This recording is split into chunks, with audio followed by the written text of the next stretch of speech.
as we unfold this project, what we should do, not do, and so on. And Andrew was truly very generous, and he shared with us his own experience in launching his own project on the Mexico Institute in Washington, D.C., and he probably saved us a lot of pain and a lot of time, because he gave us a lot of tips on what we needed to do, how to do it, and so on. You would have thought that somebody like Andrew would have seen, oh, this is our rival, our competitor, but he didn't see it that way. I remember Andrew saying, we need more centers on Mexico, and we need more study of the binational relationship.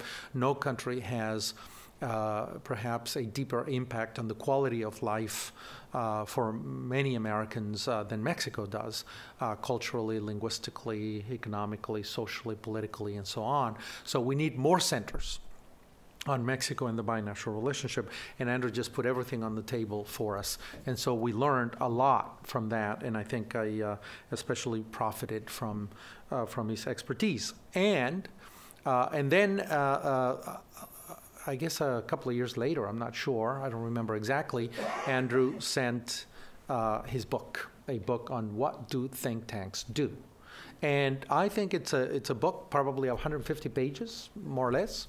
And I read that book, and if you see my copy of that book, you will see that it's underlined, annotated on the margins, between the lines, and thinking about all the different aspects and things that a think tank does. And I learned also a lot from that book that Andrew wrote. And I think almost any think tank or anybody thinking about a think tank and how to found especially a think tank and understand the world of think tanks needs to read this book. It's a succinct, concise, but really profound book on think tanks. And so to me that was particularly important as well as we deployed this effort in Houston to have this think tank.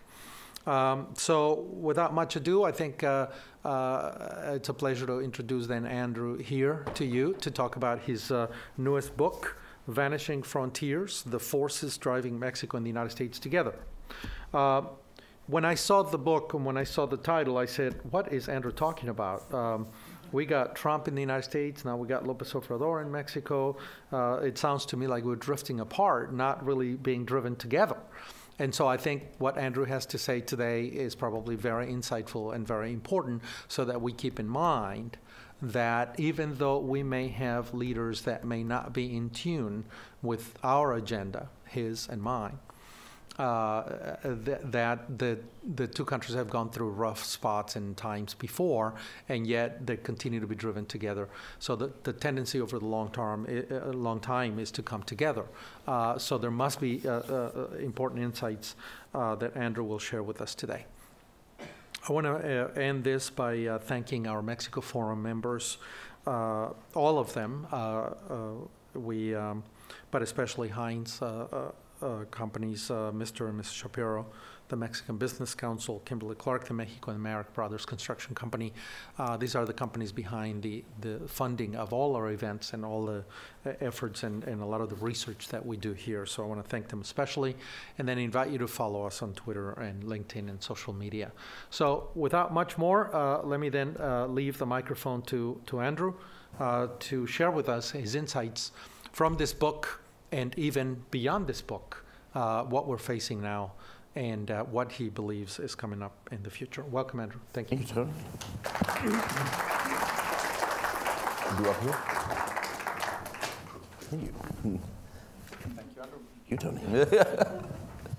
Tony, thank you for a really generous introduction. And let me say, not only is Tony a good friend, but he is also a great scholar and a great public thinker on the U.S.-Mexico relationship on Mexico, and what you've done with the Mexico Center at the Baker Institute, getting my nomenclature correct here, the centers and institutes, right, is really fabulous. I mean, in 5 or 6 years being able to set up, 5 years, being able to really, lift up the issue of the U.S.-Mexico relationship and an understanding of Mexico in Texas, in Houston, in a place that really needs to understand this relationship, that has a lot invested in this relationship, is really impressive, and you made a huge mark.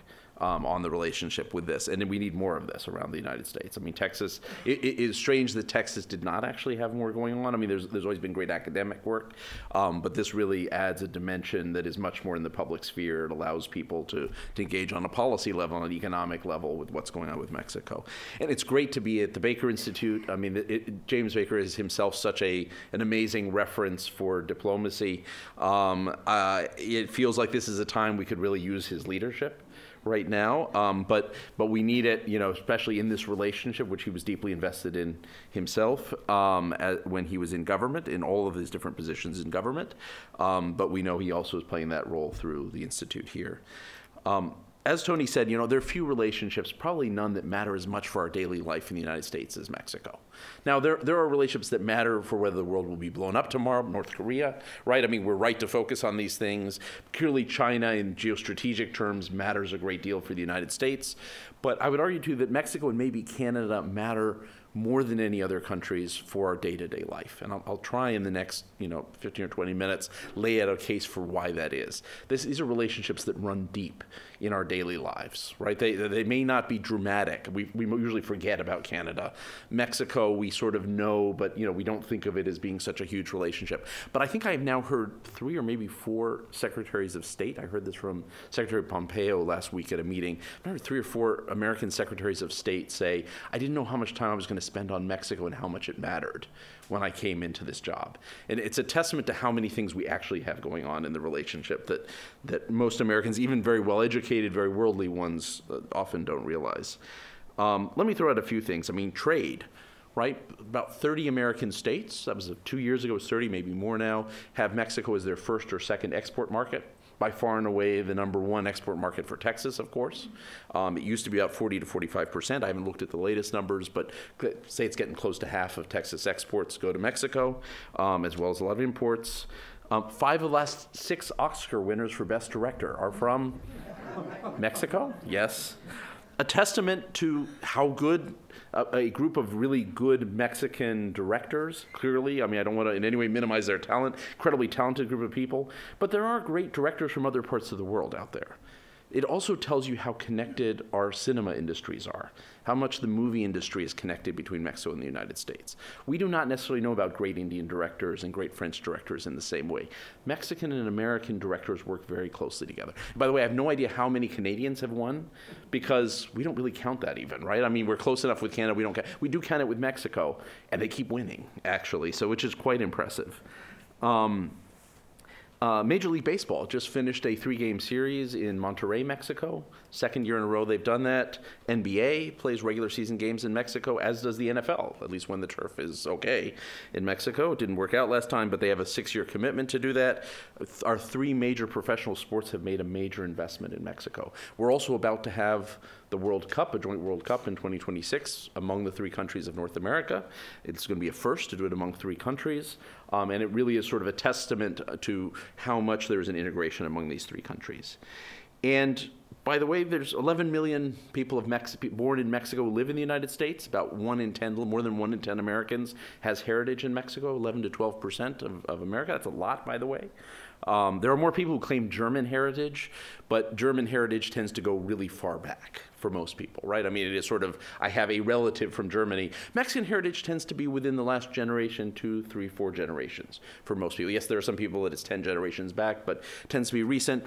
That's more than 1/10 of the population. And it turns out there are 1 to 2 million Americans living in Mexico. And one of the most, just to wrap up this part, let me say, with a bit of local flavor, one of the best known of that community of people who are of American heritage but were born and raised in Mexico is none other than Jeff Lunau, the general manager of the Houston Astros, born and raised in Mexico City. His parents were American, but they fell in love with Mexico. They moved there before he was born. And so he was actually born and raised in Mexico. And I think I was telling Enrique, wherever you are, that we were talking earlier for a podcast, I think a lot of people were confused. I went back and found that when I was doing the book, the Houston Astros press release when he was first hired. I mean, he was a little known, executive in the St. Louis Cardinals. He was not well known. He was an out-of-the-box hire. And somewhere in the press release they say, and his bicultural heritage we think is an asset. And I'm sure a lot of people read the press release and said his binational heritage. You know, Jeff Lunau, where exactly is he from, right? He says he's Polish. I mean, you know, where is he coming from here? They realized that actually they were expecting a Garcia or something like that, but sure enough, he was in fact, what they were signaling is the fact that he was born and raised in Mexico, that he grew up speaking Spanish and English. I mean, it was a huge asset as they were trying to recruit players in Latin America in dealing with the talent they had that was bilingual, that he was going to be able to play that role. But we don't usually think about that, but there's 1 to 2 million people of American descent. Some of them do have the last name Garcia. Some of them are of Mexican heritage, but people born in the United States who live in Mexico, actually. It's a large, large community. More Americans than live in all of Europe, okay? A lot of Americans in Mexico. The book opens with a story, and I'm going to tell you this story because, and it is not a story from the border. It's a story from further away, and I did that on purpose. My editor kept saying, you should do a story from the border. I kept saying, no, I want to start with this story because it's the story that got me into the book, got me to write the book. And it's Hazleton, Pennsylvania. Has anyone been to Hazleton? Hazleton, northeastern Pennsylvania, not far from Allentown, very near Wilkes-Barre, up about 2 hours from New York, 2 hours north of Philadelphia, 2 hours sort of westish from New York. Hazleton got in the news back in 2006 because it became the first city that tried to adopt local immigration legislation in recent history to try and make it hard for people that didn't have documents to live there. They'd had a huge influx of Mexicans moving in, mostly people who were already living in the New York area, and then Dominicans, who mostly came from the New York area as well, moved in. It was a city that was starting to expand. It had some industrial parks. People started to come in large numbers. Rent was cheap. It was a good place to live. It reminded people who came from small towns of where they'd grown up. And you get this large influx of immigrants from Mexico and Dominican Republic and a few other countries, but largely from those 2 countries, moving in, and it creates a lot of tension, as immigration often does. Okay, and I work at the Migration Policy Institute. I can tell you I believe immigration is probably a net good for our country most of the time. Depends how you manage it, but almost always is a net good over time. But in the short term, it does create some real dislocations, right? And we should be honest about that. I mean, it creates, you know, strains on school systems. It creates strains on emergency rooms. It creates strains in terms of people's norms of living together, right? I mean, these things change, particularly rapid changes in demographics, create change in the way people live, and it creates pushback. But some things started to happen on the ground that were interesting. One of them was actually you saw the downtown of Hazleton, the business district, and then the downtown start to revive. Because it turns out immigrants are twice as likely as native-born Americans to start businesses. This is true across countries of origin. It's true across income levels and education levels. Immigrants are just much more likely. We can talk about why that is. I mean, no one knows for sure. Risk takers, also harder to get into other kinds of jobs. Immigrants start lots of businesses. And so you saw the Hazleton business district come back. You saw the downtown area come back. At one point they renovated one of the beautiful old buildings in Hazleton. All but one of the businesses that moved in was immigrant-owned, all with Latino names, with Spanish last names attached to them. And so the city begins to come back. Income levels actually go up in the city, which is fascinating.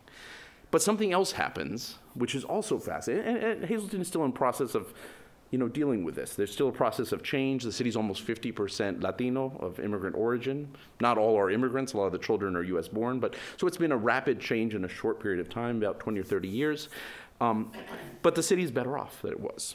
But that's actually not why I went to Hazleton. The reason I went to Hazleton was I was perusing a list of factories for a Mexican company called Bimbo, and one of them was in Hazleton. And I thought, there's a story here, and I don't know what it is yet, but I got to go up there and figure out what it is. And by the time I'm going up to Hazleton at the end of the month, actually, I've been going there for about 10 years now, there are actually 4 Mexican-owned companies in and around Hazleton. Right about the time that Mexican immigrants stopped coming to the United States. And the number of Mexican immigrants coming to the United States, particularly unauthorized immigrants, stopped coming around 2007, 2008, dropped way off. Mexican financial capital started flowing across the border into the United States. And so in Hazleton, you now have 2 plants owned by Grupo Bimbo. And if you haven't heard Grupo Bimbo, and everyone is avoiding snickering at the name, by the way. It's Bambino. They named it after a cute little bear, which was supposed to sound like Bambino for a child. It's the largest Mexican bread company. In the United States, we know it as Entenmann's. We know it as Selee, as Oro Wheat, as Bomboli Pizza Crust, Baboli Pizza Crust, as Stroman's Amish Bread, or as Thomas English Muffins, which we could call Thomas Mexican Muffins, but probably wouldn't sell quite as well at the moment. We're used to Thomas English Muffins, so they're sticking with that. It is the largest bread company in the world and the largest bread company in the United States. Okay, about a quarter of the fresh bread we eat in the United States is made by Grupo Bimbo, a company out of Mexico City that most of us have never heard of. Okay, and if we've heard of it, we don't know how big it is. I didn't know how big it was until I started looking at it. I mean, it really, since 2007, 2008, 2009, they started sealing deals. It was already a large company. They already had some operations in the U.S., simply grew to become the largest bread company in the United States and in the world. Quite impressive. But it turns out they're not the only ones. They have 2 factories in Hazleton inside the city limits. There's also a tortilla factory just outside of Hazleton, Mission Tortillas, if anyone has actually had Mission Tortillas, which is Gruma in Mexico, the largest tortilla company, because it turns out we eat a lot of tortillas in this country. And some of that is, you know, people have moved from Mexico and Central America to the United States, and they eat tortillas, but a lot of it is the health food craze. Right? Because if you've ever ordered a sandwich and said, let me make that a wrap instead, you're getting a tortilla. Okay? That is what a wrap is, right? It is a wheat tortilla. So this has become part of the American diet in a way that it wasn't 20 years ago. We've actually quintupled the amount of tortillas, the number of tortillas we consume in the last 20 years. The fourth one is actually a lot of fun. It takes us back to baseball, which is Wise potato chips. If anyone's lived in the East, Wise potato chips is really an East Coast thing, but is the official potato chip of the New York Mets and the Boston Red Sox. Also, it turns out, owned by a Mexican company and based right outside of Hazleton, Pennsylvania. So here you have Hazleton, Pennsylvania, which is 2,000 miles away from the border, which has gone through a really tough demographic change and tough fights around immigration, and still has those bubbling up underneath the surface, and yet increasingly economically has come to depend not only on small businesses run by immigrants, which really daunt the city. I mean, really, when you see new businesses in Hazleton, you can be pretty sure it was started by an immigrant. Or perhaps the child of an immigrant, but usually an immigrant still, in the case of Hazleton. But also increasingly, the large businesses are also owned by Mexican companies, which is fascinating. That's not true everywhere in the United States, but it's true more and more places. Because it turns out that Mexican companies are industry leaders, or one of the top industry leaders, not only in bread, but also in milk, Borden Milk, which sells under about 10 different names, actually, is a Mexican company out of Dallas. Lala, Grupo Lala in Mexico owns it. Tortillas, again, Mission Tortillas, doesn't surprise any of us. And a lot of the actually small tortilla companies in the U.S. are owned by Mexicans or children of Mexicans as well, not so surprising. It turns out prepaid cell phones coverage, if anyone has a prepaid cell phone or their child does. A Mexican company, Carlos Slim, tried to move into the U.S. market, thought he'd be selling to Mexican immigrants who wanted prepaid cell phones, because a lot of people do that in Mexico. Turns out teenagers loved it, right? Low-income Americans loved it. It was a way of not spending too much money on your cell phone bill. It became hugely successful. So TracFone is a Mexican-owned company. Turns out also in things like ladders, Louisville Ladders, actually owned by a Mexican company. Ports, SSA Marine, the largest commercial port operator in the U.S., is a joint venture between a Mexican company and a Seattle-based company. Operate almost all the commercial ports in the United States. And we can keep going down the list. One of my favorites, however, is nails. Because nails really matter. Because if there were no nails, it's just a little bit too cold to be outside having this conversation, right? It would be a little bit uncomfortable. We have to make it very quick. The largest nail company in the United States is a group called Mid-Continent Nails out of southeastern Missouri, out of Poplar Bluff, Missouri, which is down by the Arkansas border. And Mid-Continent Nails had been holding its own against imported nails. About 85% of the nails in the U.S. are actually imported at this point, mostly Chinese companies, Chinese-owned companies, not always with production in China, but usually with Chinese steel. And they were having a hard go at it. And the owner finally got to the point where he decided he was going to sell. And so he ended up actually selling to his steel supplier, which was a Mexican company named De Acero. So the largest nail company in the United States is owned by a Mexican company as well. A small company you've probably never heard of, actually. I mean, De Acero it's the second largest steel company in Mexico, but Mexico is not particularly known for its steel. Mexico has 2 big steel companies, but it's not a major world supplier. But it turns out they had been supplying steel to make the nails for a long time. They were on the same train route between Saltillo in Mexico and Poplar Bluff, Missouri. Poplar Bluff is a town that has seen better days, but it still is on the old train line that comes up, I believe, through Houston, actually, if I'm not mistaken. And goes up to Poplar Bluff, Missouri, and then goes up through St. Louis. And the company has actually expanded. They've been hit a little bit in the last year by steel tariffs, so the future is a little less bright than when I wrote the book, but they're holding on. They let about 50 people go. But even with that, they've actually expanded since the Mexican company came in and bought the operation.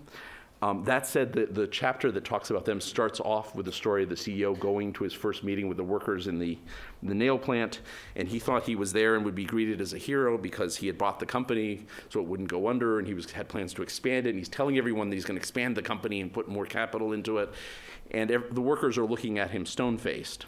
And he's starting to feel a little bit intimidated, as he told me, and I think, gently quote in the book, he's starting to feel slightly intimidated that a bunch of guys who work in a nail plant and are all a lot larger than he is are looking at him with enormous suspicion because they think he's about to pink slip them. Because it turns out that around the corner there is an air conditioning factory that has moved to Mexico, to Saltillo, exactly where he has his steel plant. And so they are thinking that, yes, he says he's going to create jobs, but in fact he's going to lay us off, which tells you that there are some contradictions in this relationship, right? I mean, I'll come back to this in a minute. I quote lots of statistics in the book. I try not to make it too boring, but I do throw lots of statistics at the fact that in fact, any way you look at it, overall, there's a net gain for American workers and for Mexican workers from our trade agreement, but none of us live on the average. None of us are net workers. Right? If you are a worker in the nail factory, your experience of the relationship with Mexico is a really good experience because in the end, you've seen the workforce expand. If you worked at the air conditioning plant, not so much. Right? And this is true also in Mexico. I mean, I have a tale actually in Mexico, which ends up being quite successful, a guy who runs a clothing business that gets put out of business because of globalization. Not so much from the US, actually it's more Chinese imports, but nonetheless gets put out of business as Mexico moves into, signs trade agreements. On the other hand, he reinvents himself and ends up creating and hiring back a lot of the workers and creating a business around the aerospace industry, sewing for the aerospace industry. There are winners and losers that go on in this relationship, and we should acknowledge that. In the end, however, the nail industry is actually prospering in the United States thanks to a Mexican company. And what goes on with nails is a lot like what goes on with automobiles at a much bigger level. Nails, we're not actually trading steel for nails here. I mean, we register steel imports. Actually, I mean, the metal that goes into making steel, de acero actually gets from the United States, mostly from Texas, takes across to Mexico. That's an export from Texas to Mexico. They make steel. The steel is then, part of it is exported to the United States to a factory that they own in Missouri, which is then converted to nails, and a few of those nails go back into Mexico. Those are being registered as imports and exports, but in fact what's happening is that in the two countries we're making a good together. About half of what we call trade between Mexico and the United States is that. It is intra-industry trade. We're actually making things together. There is no other place in the world we do this other than with Mexico and Canada. With China, we trade things. With Europe, we trade things. With Japan, we trade things. I mean, most of what goes back, there are some shared industries, but most of what we're doing is actually sending goods made in one country to the other, being purchased there, and vice versa. With Mexico and Canada, much of what we're doing is actually sending things back and forth in the process of shared production, where we're actually making things together. So nails, these are nails being made in a joint effort. There are workers making steel in Mexico, workers making nails in the United States, and it is ultimately part of the same process. Same thing happens with cars. It would be almost simple. Has anyone been in a vehicle this week? In the last week? Probably a vehicle. If you've been in a car, an airplane, a helicopter, a motorcycle, whatever mode of transportation you use, bicycle I'm not so sure actually, but anything that's got a motor in it, it has likely been made in North America. It is almost certainly not an import. A plane still could be an import, but probably not. A car almost certainly is made in North America. It almost certainly was made by workers from the United States, Canada, and Mexico who all made different parts of the car. Chances are that it was assembled in the United States, but that some part of that content is Mexican and some part is Canadian, because we actually have shared production across the three countries. And so when we talk about trade, much of what we're doing is actually not literally trading, but actually making things together. And this is true of aerospace, this is true of appliances, this is true of lots of industries in our countries. And this is why in the end, and I'll come back to this in a minute, why in the end, the last two presidents of the United States, one Democrat and one Republican, have come to office saying they're going to get rid of NAFTA. And they don't get rid of NAFTA. In fact, we just negotiated an agreement that looks a lot like NAFTA. If anyone's been to Tijuana and seen the painted donkeys that are meant to be zebras, they're called zonkies. Zebra, donkey, you get it. Okay, they're actually called zonkies. I refer to the new NAFTA as a zonky, actually, because it is sort of the same NAFTA painted with stripes, so it looks different, but it is kind of the same thing. That's not totally fair. There are some things that are different in it, actually. There's some things that are modernized. There's some things that are more controlled trade, some things that are probably better if you're a free trader, some things that are worse if you're a free trader. But it's more or less 90% the same thing. And that's largely because President Obama decided to do nothing on NAFTA. President Trump decided to do something on it, but ultimately came back to embracing the notion of integration in North America. Because if you don't do that, yes, there have been trade-offs. Yes, people have done well and people have done worse. I would say on average, people have done much better than worse, but people have done well and not well. But at this point, you can't tear apart the three economies in the way you could have at a different point. And so in the end, we all end up at the same place, which is we have three economies that are linked together. We actually have to move forward under that understanding. Now, it would be easy to think right now that the government-to-government relationship is falling apart. That yes, we're doing fine economically. Yes, there are a lot of filmmakers hanging out together in their fancy Hollywood studios. We're eating a lot of Mexican food, and Mexicans are eating a lot of American food. A lot of hamburgers in Mexico, a lot of tacos in the U.S. Yes, we're playing sports together. Lots of these things are going on. But, politics, we really don't do anything together. And certainly the political rhetoric is not always great. Was that euphemistic enough? The political rhetoric has been difficult between the two countries, although not terrible. I think you actually have to parse things that are said by presidents in both countries. López Obrador is a skeptic of the United States. Trump is clearly a skeptic of Mexico. But Trump actually occasionally says positive things about Mexico and about the new government in Mexico. And López Obrador acknowledges he has a good relationship with Trump. It's a little more subtle than it looks. And when you get one or two levels down in the government, you actually hear people say things much more constructive about each other on a day-to-day level. One of the things that actually happened, was increasingly beginning to manage our border more closely. And this is something that started under the Bush administration, has continued under the Obama administration, and continues today under the Trump administration, seeing how we actually manage the border in a more constructive way. So we do a lot of things like pre-clearing trucks and pre-clearing people before they get to the border. So we know we're managing flows and not lines, which we can talk more about if you want. Trying to figure out who, it's the same thing if you have global entry.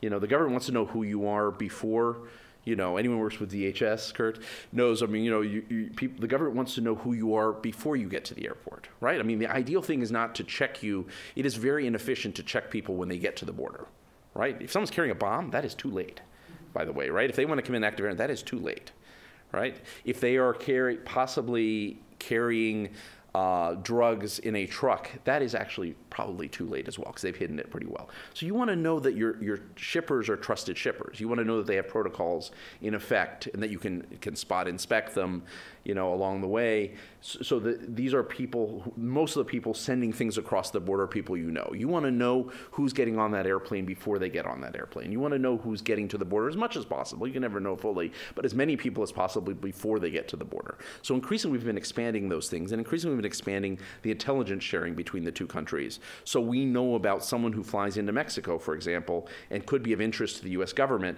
Mexico will let the U.S. know.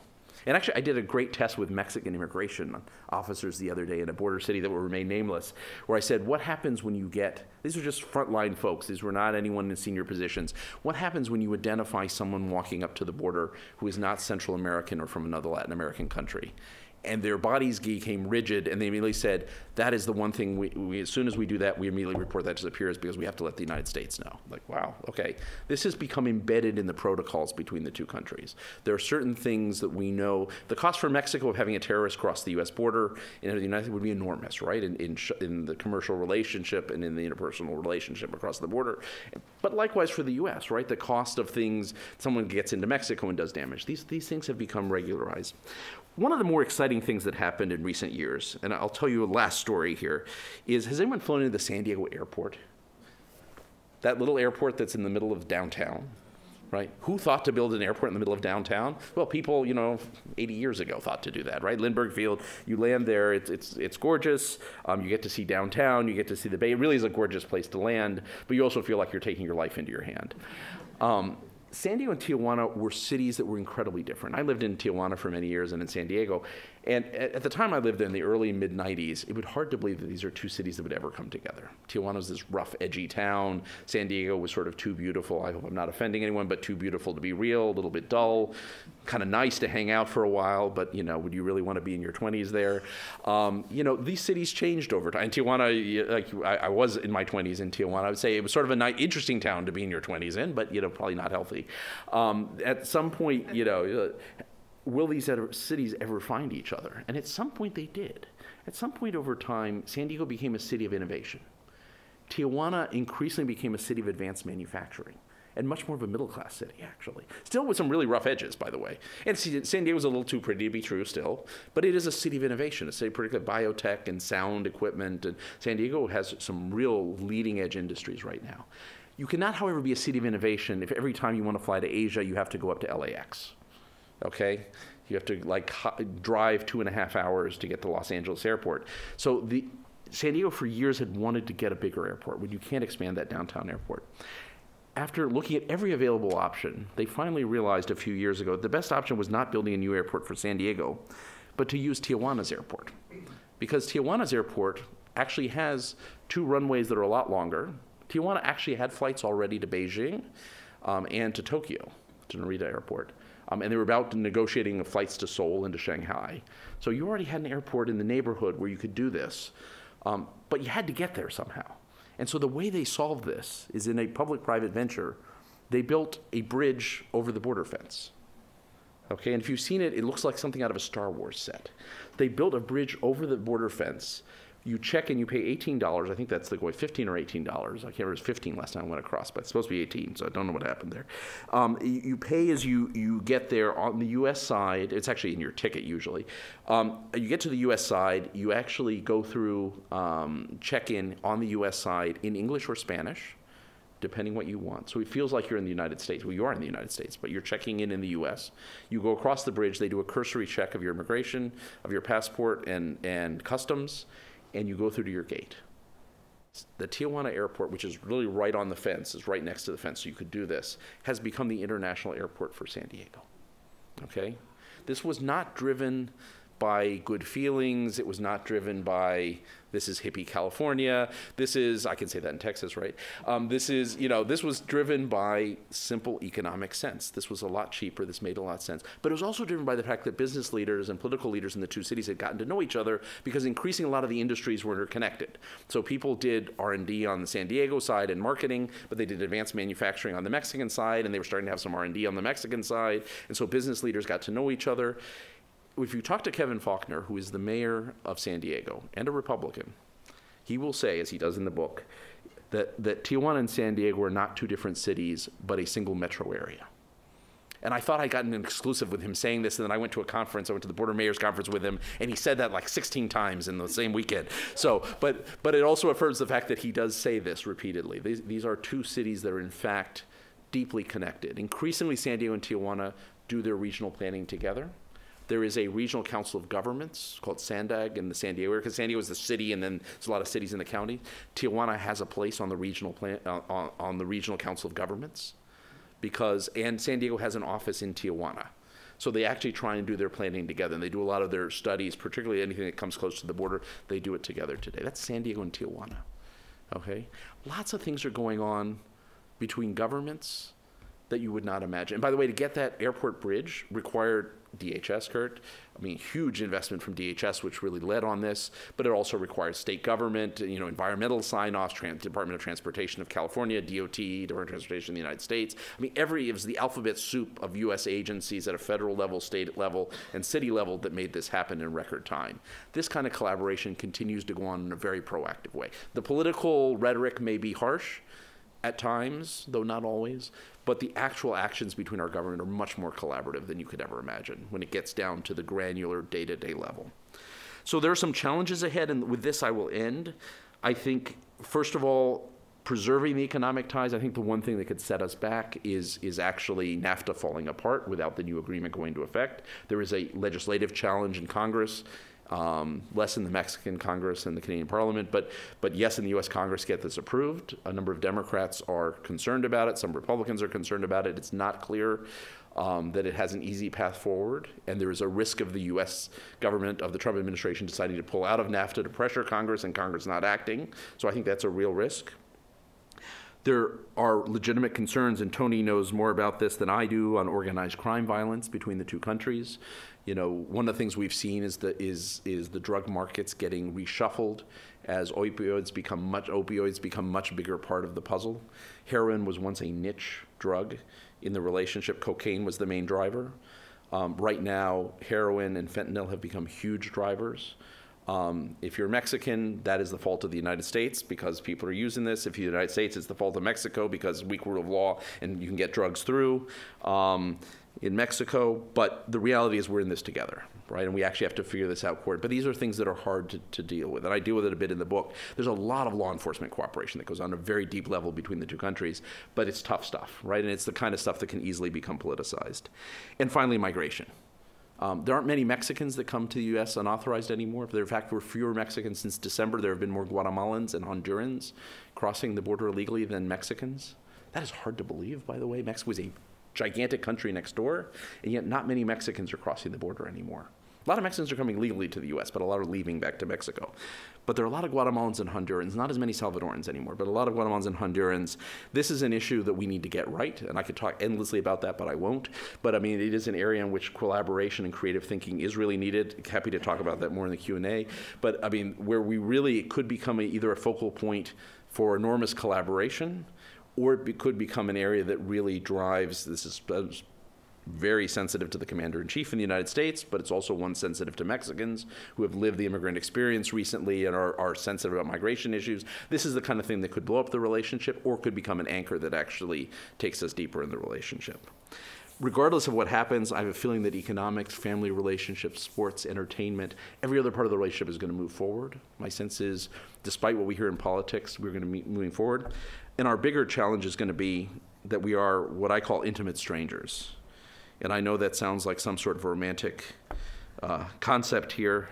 It's the title of the first chapter, but the notion that we actually have become deeply intimate partners, that in fact we are deeply linked together on multiple fronts, but we don't actually know how linked we are yet. And so beyond the border region, it's often hard to see the deep linkages that go on. We don't know that our nails are from Mexico, or actually from the United States, but supported by Mexico, or that the bread we're eating is Mexican, or in Mexico that the whatever consumer good you're eating may actually be made in the United States or by a U.S. company that hires Mexican workers. These ties just go on, or the car we're driving is actually made by people who've worked in both countries to make it happen. These are things that go unseen, and so we've become more intimate in a very short period of time, but without yet the language or the tools to know how to manage this relationship. And I think those are the dangers ahead on these hot button topics, but on the range of issues, because we will continue to get closer, but whether or not we develop the language and the tools and the conceptual tools to manage that will be our challenge. So thank you, Tony. Thank you.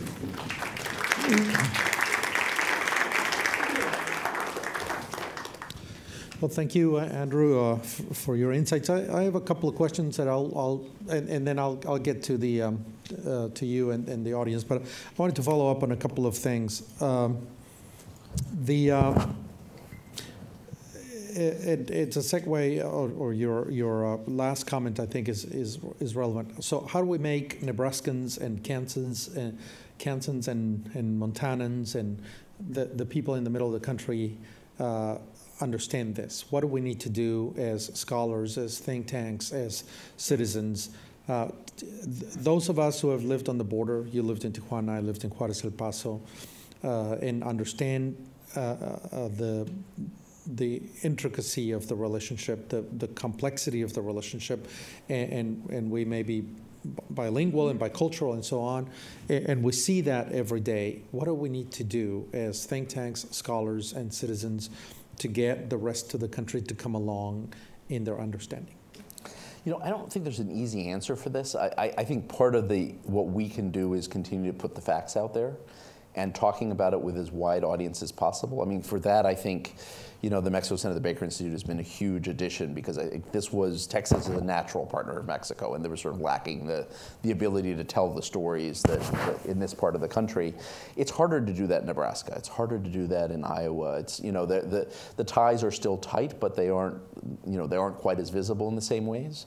But I think we need to get out to places like that, and we need to engage with people from those states. And I was surprised as I went around the country interviewing people. And this in some ways is when I first presented the book at a bookstore in D.C., the mother of a friend of mine who's an author stood up at the end, knows nothing about Mexico, but she's an author and just a very smart person, stood up and said, so this is not really a book about Mexico, it's a book about the United States. Like, yeah, you're right. Actually, it is a book about the United States. I mean, it's a book about how Mexico isn't present in our life in the United States. I think we need to be present to tell these stories around the U.S., but I was surprised as I went around the U.S. researching the book. I had people tell me stories where they actually knew a lot more than I did. I mean, there's a great interview with a soybean farmer from North Dakota in the book who knows exactly how North Dakota is tied to Mexico. I mean, he quoted me statistics up and down.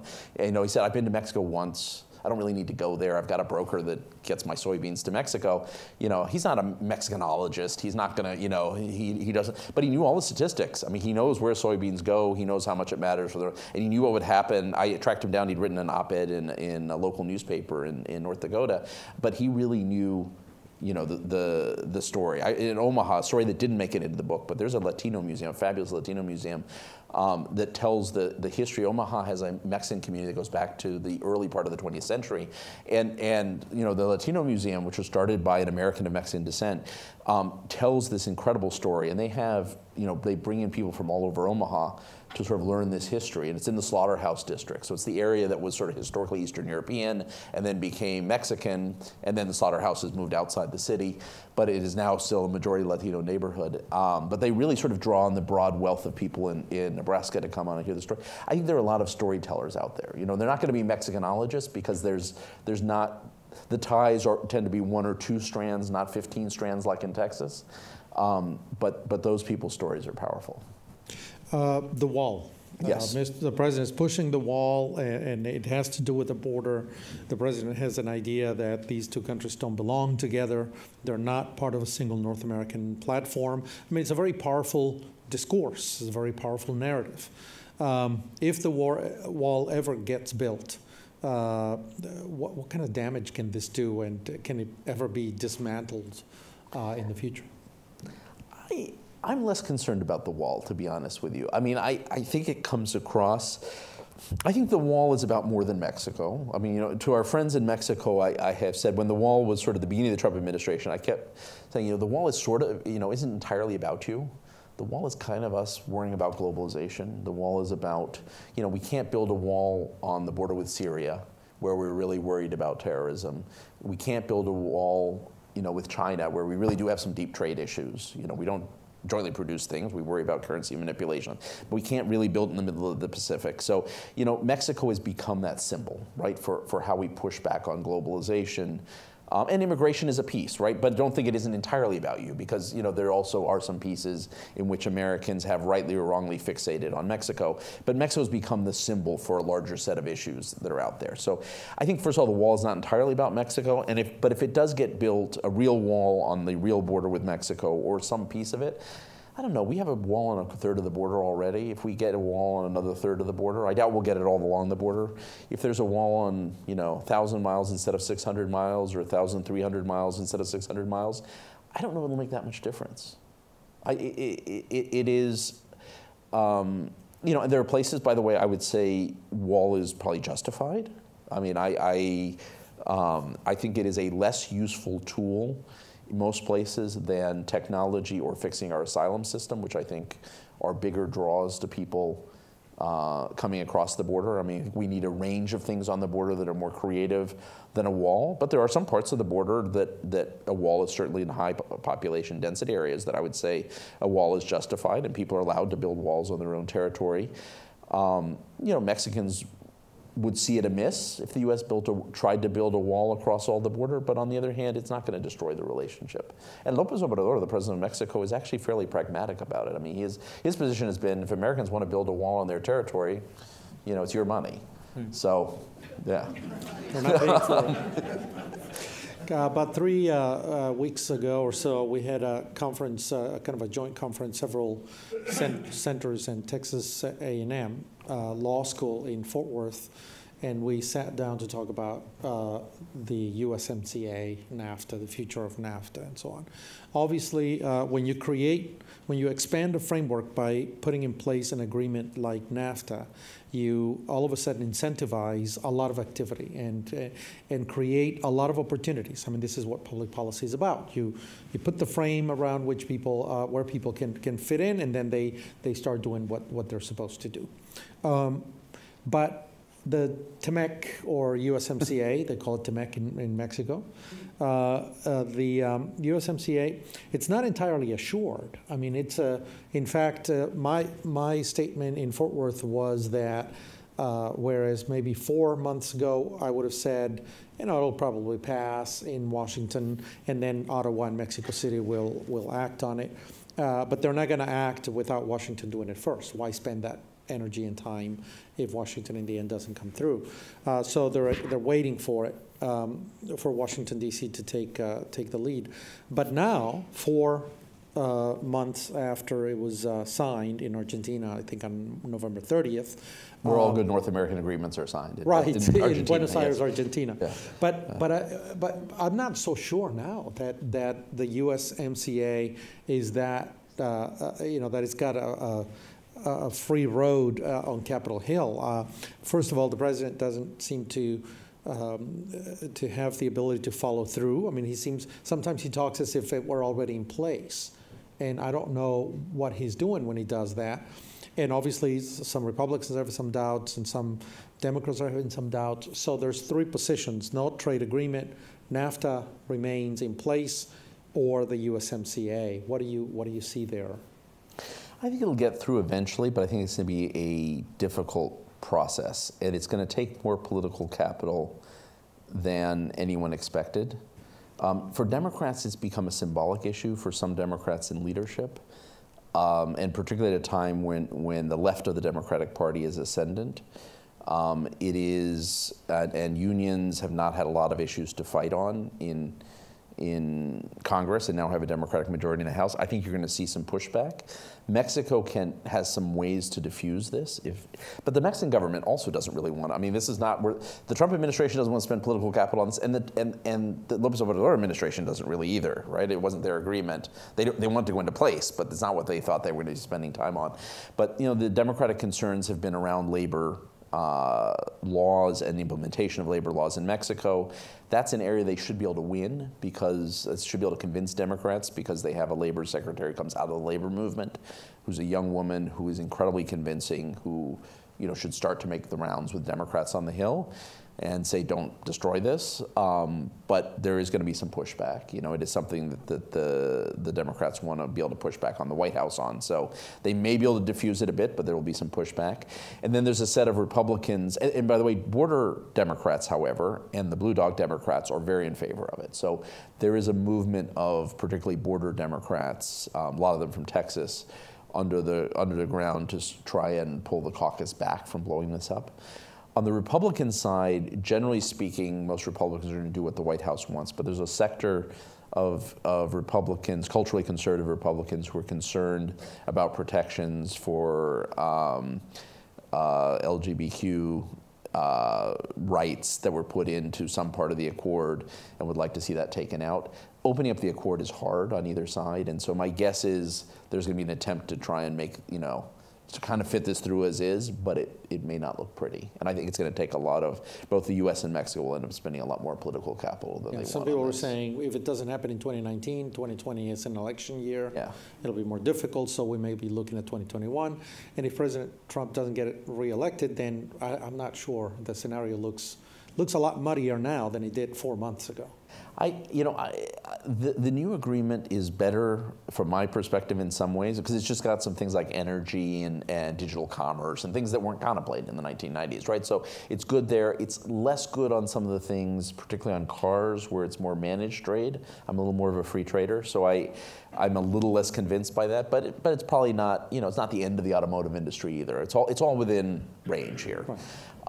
But if it didn't get passed, we have an existing agreement that carries on. I think the danger is if Trump decides to pressure the Democrats by pulling out of the current agreement, notifying Congress that he's pulling out of NAFTA, and Congress doesn't act in time. You could end up with a really disruptive situation. I think it's unlikely, but it's certainly not impossible, and we know how hard it is for Congress to make big decisions these days. So.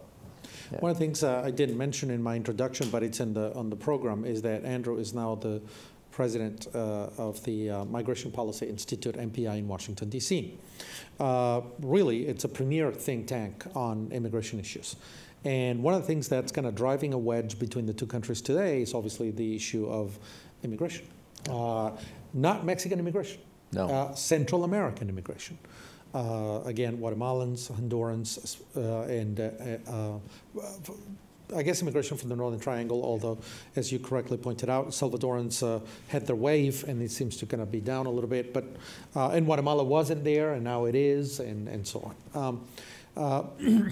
Do you see any possibilities that Washington and Mexico City may come together and look at Central America as a regional problem and say, hey, as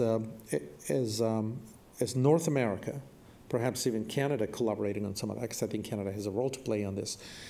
Is it possible to say, hey, we need to look at Central American development. We need to invest in this. We need to manage human flows. We need to make sure that we invest in providing opportunities for Central Americans so that they can stay. And I'm not saying that the future ought to be non-mobility. I think, on the contrary, developed societies are highly mobile. Yeah. But they're legally and legitimately mobile, right? The problem here is illegal mobility and refugee seekers, asylum seekers. Is there a possibility that these two countries will see eye to eye eventually in the near future and deal with Central America jointly on a grand plan from North America towards Central America? I think there is, but I'm a little worried it's not going to. There's a lot of rhetoric about this, and I'm worried that there isn't. I don't see who's leading on it. López Obrador wanted to lead on this, made a real commitment to Central America. The Trump administration said yes, mostly via Pompeo, said yes, they would dive into this, but I don't see yet the commitment of resources and time in this. And there are no easy solutions. Migration doesn't necessarily get better when you start investing in development. Sometimes people actually migrate more at the beginning, right? Over time, they stop. Well, we saw in Mexico, right? People actually started migrating in Mexico when things got shaken up in the economy in the 1990s. And then they started getting better, and people kept migrating in larger numbers. Why? Because they still didn't believe the country was going to get better, but they had just a little bit more money, which would allow them to hire a smuggler, right? Or take a risk. And so sometimes when you're in that period where people don't really believe in the future of the country, but they got a little bit more money, it doesn't actually help, right? What helped was 20 years later when people started doing much better, there was a recession, which sort of cut the migration flow for 2 or 3 years, and then people stopped coming, right? They just really, after 2009, you just don't see that flow again from Mexico. That may not happen. So putting money in up front may not happen. Putting money in security policy may happen. You have to do both. That may have some earlier returns if we could figure out what worked in El Salvador, for example, where El Salvador we have seen a drop. There's a natural experiment we should be learning from there. There's a lot that the U.S. could do right now to help Mexico get its policies right. The Mexican government has said that they want to document people coming in. They want people to come into Mexico with legal visas. They're willing to make it easy, but not too easy, which is the right thing to do, by the way. Which is you can get a work visa to come to Mexico, you can get a humanitarian visa, but you have to go to a consulate. You can't show up at the border port, which they tried for a while, because that's just too easy. But you can get one. They want to create areas that people go to where they can get work at least temporarily and then come back to their countries. And they want to support their asylum system so more people ask for asylum in Mexico than in the United States. All these are in our interest. We should be investing in all of this. We should be helping Mexico do this. If they get this right, and then you enforce, and then you actually have to enforce the border at the southern border, so people are going through the legal channels. Because you've created legal channels, they're not infinitely easy, but they're easy enough. You can then, with a really good conscience, enforce your border. Mexico has the right idea on how to do this. It's not clear the Mexican government has the ability to do all these moving parts at the same time in a coherent way. And it's not clear the US government has quite understood how we can help them do this. The US government has been very focused on getting US asylum, Central American asylum seekers who are at the US border to come back to Mexico, which is a really conflictive issue for Mexicans, rather than trying to help Mexico invest in their own system, which would probably give us a longer term payoff in keeping people in Mexico. At least some people, right? I mean, if our goal is sort of 0 people trying to get to the border to cross illegally, we're not going to do very well. But if our goal is to really limit the number, the more people stay in Mexico, more people apply for asylum in Mexico, more people want to work in Mexico. Mexico drives people into legal channels. That could actually help us even in the near term. But we have to help Mexico get that right. And we have to fix our own asylum system. I could talk about this for ages, but let me just say, I mean, we're increasingly about 1/3 of the people getting to the border who are Central Americans are either kids who get into the asylum system automatically because of our laws, or people who request asylum. Unless we fix our asylum system takes 3 to 4 years for someone to get a judgment, that is both highly unfair to people that are fleeing from violence, who are really scared to go back, but it's also a terrible incentive for people that may not have a good case, who want to find another way into the country. So we're neither humane nor are we effective at deterring people. We got to fix our asylum, and there's some ways we can do this really easily, actually. I mean, other than hiring 400 new judges, immigration judges, which would take forever, we can actually change the way we process this, so we make decisions within 6 months. So there are ways of doing it. So we got to do our part, but also Mexico needs to do its part, and we need to help them. Right. I don't want to monopolize. I had another question on drugs, but I'll hold off on that. Clearly, I think in the United States we have a drug problem. Yes. But it's not that simple. I mean, it's the opioid crisis, for example. Yeah, there's more heroin in Mexico, but a lot of it is really just prescription drugs and painkillers and things like that. So it's not as easy to disentangle that issue, and yet it damages the relationship quite a bit. So I'll put that on the table, but start taking a couple of questions. Sir, you had a question? So you were going to say something? I was going to say, just very quickly, I mean, I think that for the Mexican side, I mean, what you also saw in Mexico is as soon as the opioid crisis took off in the U.S., it shook up the Mexican supply market and transit market, and so violence shot up in Mexico. So we have more deaths here because people use opioids, but it also changed the dynamics in Mexico in such a way that it created competition and really violent competition. So. And most people don't know, but depending on the drug, different drugs produce different levels and kinds of violence. Yeah. Marijuana is something that doesn't necessarily produce as much violence, but heroin is quite a violent, and cocaine are quite violent drugs and produce social violence themselves. So they have different effects. Sir, and then over here, yeah. He answered my question. Okay, thank you. On drugs, or? It's about the wall. Oh, the wall, okay. Yeah. I've been very intrigued by a number of things that you've said, but one of the very last ones having to do with asylum. Could you elaborate on that? Is anyone listening in the current administration to what you see as fairly simple things that can be done? I don't think so. I think they're listening. I don't think there's a decision maker who can act on it. I mean, I know we've talked to people extensively who are in the government at a senior level who would like to do something, but I'm going to be fairly blunt here. The only way you can get a change of this nature is you need the White House to step in and move, because it cuts across the Justice Department and DHS. And so the White House really has to be able to step in and force the rule change. What they could do that would be easy, I mean, easy is in relative terms, right? We're talking public, but nothing is easy, okay? But the relatively easy thing, I mean, if you want to hire, right now, if you apply for asylum, your case will end up in the immigration courts. Immigration courts are overloaded. They have all the asylum claims, but they've got 2/3 of their caseload is everything else. It's not even asylum. So our idea is you take it out of the courts. The way we make refugee decisions, people who are not yet in the U.S. who come as refugees, is through trained refugee officers who make the decision on who is eligible. We could do exactly the same thing on asylum with a rule change, and we actually can do this under, you don't need legislation. So the government would need to do a period of comment, they'd have to propose a proposed rule, get comment. I mean, you can't do it, it takes a few months to get the change, but they can do it administratively. And what you do is you have asylum officers, we already have asylum officers. You could actually have them make the first determination on who gets asylum. These people are well trained. They know you could pull over some of the refugee officers who deal with very similar cases and train them for asylum. And so you could get very qualified people making the first decision, and you leave the courts for the appeals process. This would probably be, you could probably get this, once you implement it, you could get decisions within about 6 months. Now, again, I'm gonna be really honest here. I think for the Trump administration, they have not jumped on this idea because anything that smacks of giving people asylum, they think is too lenient. And there are a lot of people who really deserve asylum out there. I don't think they're the majority, but I think there are. I've talked to a number of people who clearly are fleeing cases of significant violence, and it would be against international law to return them. And so I think that at the White House level, I think they haven't jumped on this. I think some of the DHS would love this, but the White House hasn't jumped on this because it sounds too permissive. On the other side, I think a lot of the immigration advocates who like the idea in name like it less in practice because it also means returning people who don't make the asylum bar. And the reality is, if you apply for asylum now, the chances of getting deported are very low. The chances are you're going to be able to stay in the country for 3 or 4 years, and if you want to stay after that, you can disappear. A lot of people do, by the way.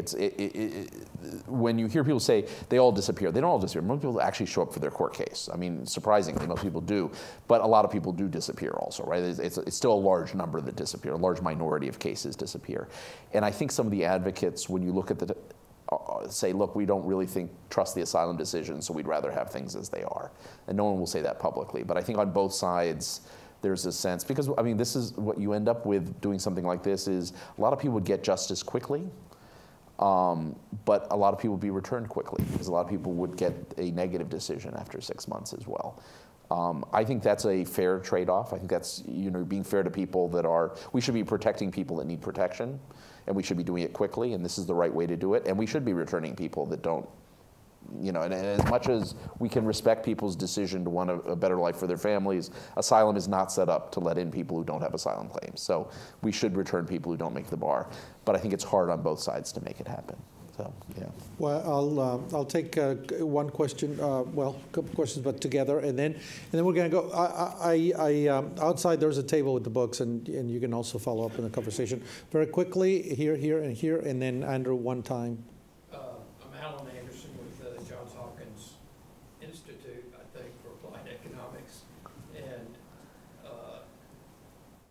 Going to Mexico for a long time, but one of the things I've observed is that it's very difficult for an American or a U.S. citizen to go down there and set up a business. And of course, for a long time, investment in the energy sector was forbidden. And you hear these horror stories about it takes 7 years, you have to bribe people, you have to show that no Mexican citizen could possibly do this, and then you're allowed to set up a business. Well, as an economist, I just see there's this disconnect across this border, disequilibrium, where people are going north, but how about capital going south? What's the current situation? Okay, here, and then, yeah. My question. You need to write this. You got it. I got it. That U.S. tourism in Mexico has been in the decline for a number of years, maybe a couple of decades, primarily because of cartels. And I'm wondering if there is any conceivable way that the U.S. and Mexico are going to do anything more than they've been doing with respect to controlling cartels. Yes. Yes, my question has to do with the assessment of the general feeling in the U.S. versus this concept that the Mexicans are taking jobs from U.S. workers. Is that resentment real? Is it growing or is it declining? Okay. And here, and then you have the last word, and we close. Yeah. I'm not sure if my question was asked because I couldn't hear, but I am interested in hearing you tell us who is using your migration think tank as a resource in Washington, not who isn't. I'd like to hear this. Great, thank you. You have the last word, Andrew. Okay. I know they're very disparate questions, so you're going to have I'll to... sort of skip through them quickly. Migration, at Migration Policy Institute, we get a good hearing in parts of the U.S. government and the executive branch, but I think less action. Congress, we hear from both Republicans and Democrats quite a bit, but again, Congress is sort of stuck on migration, but they certainly use our work. And then we do a lot of work on local and state governments, actually, on immigration issues. So we have much more active engagement. Where I feel sort of, where I can tell you happy stories of success is really at state and local level, where you see a lot of change by Republicans and Democrats, because there is a bipartisan consensus that, we want immigrant children to succeed and children of immigrants to succeed in the educational system and in the workforce. So a lot of things moving forward. In Congress and the executive branch, we do a lot of seeding ideas that we hope someone will pick up at some point, at the right moment. But right now things are so politicized, it's hard to see national action on things. But it doesn't mean we stop. And then we do a lot of work actually on migration in Latin America. We do a lot of work on, actually we have an office in Europe. We do a lot of work on migration in Europe as well. So we have different levels of success on different issues. We're just spending a lot of time with Latin American governments right now, actually advising them on how Latin America has a huge Venezuelan migration crisis and Nicaraguan crisis. So also how you begin to think of immigration systems when you have mass migration in a short period of time. So, which is actually fascinating, and they've been very creative on this.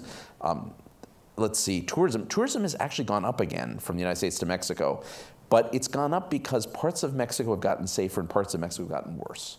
Mexico really is a patchwork right now. So there are parts of Mexico that became safer as the Mexican government went after the cartels. And they pulverized most of the large cartels, right? The large organized crime groups. There are a couple sort of big-ish ones still out there and a lot of small ones.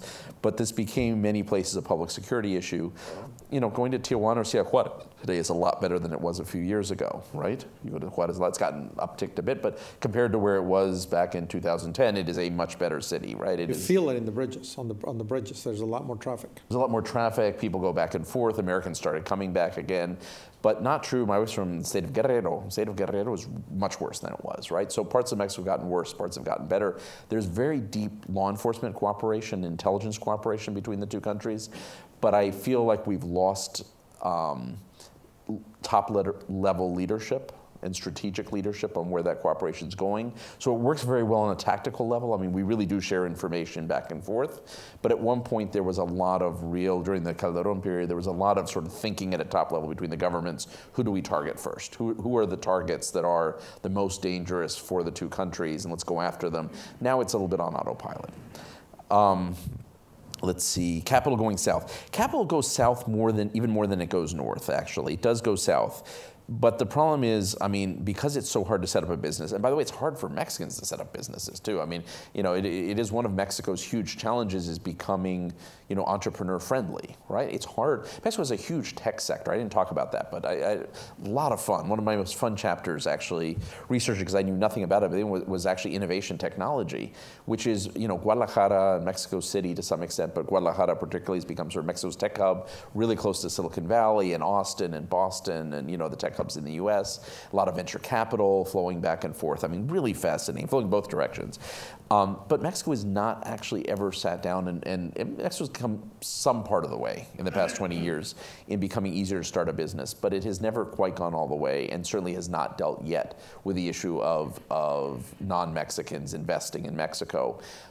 Including how do you attract talent, for example. Now that Mexico is moving the innovation economy, how do you set up your immigration laws so you can actually, when the U.S. is becoming a little bit harder to get into, this is time for Mexico to start stealing talent. There are some people who've set up Silicon Valley firms that have set up businesses in Mexico, specifically and in Canada, because they can steal talent. right? And they can diversify who they bring in, but it isn't as much easier in Mexico than it is. It's not much easier in Mexico than it is in the United States, which they really should be capitalizing on. There's actually a great interview in the book with a guy named Bismarck Lepe, who is an evangelist for Guadalajara. And he grew up in a migrant family. His parents were Mexican. He never once thought of Mexico as a tech place. And at some point, a guy he hired to do a study tells him that he should think of Guadalajara, who has no Mexican ties. He's like, he comes in and says, not because you're Mexican, but I think you really should be looking at Guadalajara as a place to put the back office of the business. And he ends up doing it, becoming very successful. The guy's 37, by the way, and sold his business for $400 and some million. I mean, and he's a delightful human being. But he's actually become a big evangelist for Guadalajara and getting U.S. companies down there. But Mexico should want to actually capitalize on this talent, and they haven't gotten there yet. And finally, tourism assessment. What Americans think. It's really interesting. Americans' opinion of Mexico has gotten better. You wouldn't know that, but it is, from reading the headlines. But Americans are much more positive on Mexico than they ever have been before. It's gotten a lot better. But there are two demographic things that have changed, one which is good and one which is bad for the future of the relationship. It's become more partisan, which is not good. So Democrats and independents are much more positive on Mexico, Republicans are not. And that's probably tied to the immigration debate. It may be tied to the Trump presidency, I don't know. But that obviously is, anything that becomes partisan divide in the United States is poison, right? You don't want relationships to become part of the partisan divide. This was really a bipartisan relationship. If anything, Republicans really led a lot of the initial approach to Mexico around NAFTA, and, the Bush family, since we're at the Baker Institute, the Texans, right? I mean, it was James Baker, it was both Bush father and Bush son. I mean, and everyone, the Commerce Secretary, Mosbacher. I mean, it was the Texan group that really actually led that. This was always a bipartisan issue. So it worries me that it's becoming separated. Now that may change, after the Trump presidency. That may be an artifice of the moment, but it's worth keeping an eye on, because when things become politically activated, that has some negatives. It is not, however, there's not as much of a partisan divide when you look at young people. Young people overwhelmingly are very pro-Mexico in the United States. And I suspect, and this I'll end, I suspect what it comes down to is, for people of an older generation, Mexico is still a distant place, right? For people who are in their 20s and 30s, they grew up watching Mexican filmmakers. They grew up with Spanish being around them. They grew up with Mexican food. They've traveled to Mexico. Mexico has just become more present in people's life at an early age. And so there is a huge generational divide. And I think what that tells us is, over time, some of the disagreements, some of the sort of conflicted emotions we have about Mexico may actually begin to evaporate, because there's a new generation that's just more comfortable with Mexico as a country next door. I don't think Mexico will become Canada in the next 20 years. I think Mexico will become, in the next 50 years, Mexico may become Canada, in the sense that we don't remember anymore who's a Canadian filmmaker. And, if you find out that, someone is Canadian, you're like, someone says, I was actually born in Canada. It's like, whatever, right? I mean, we kind of see, you're born in Mexico. That's sort of, Jeff Luna was born in Mexico. What the heck, right? I mean, that's actually sort of, if I said Jeff Luna was born in Toronto, you'd be like, yeah, well, a lot of people are born in Toronto, right? I mean, we're not there yet with Mexico. I think we will get there. I think that's 50 years out. Maybe it's 100 years out. I do actually think we're headed there. But for a time, we will still know Mexico is a different country next door. And by the way, that's okay. It's actually okay that we have distinct cultures, that we have distinct heritages, and that we're proud of it. Over time, it'll matter less, because Mexico will be more part of the United States and the U.S. will be more part of Mexico. And hopefully, over time, we will be closer together in economic development, and we will get a handle on organized crime. But if all those things happen, I think we may at some point, being born in Guadalajara may be like being born in Toronto. Well, thank you very much, Andrew. There are copies for sale, copies of the book outside, and Andrew will sign it if you so wish. Thank you very much. Thank you, Ed.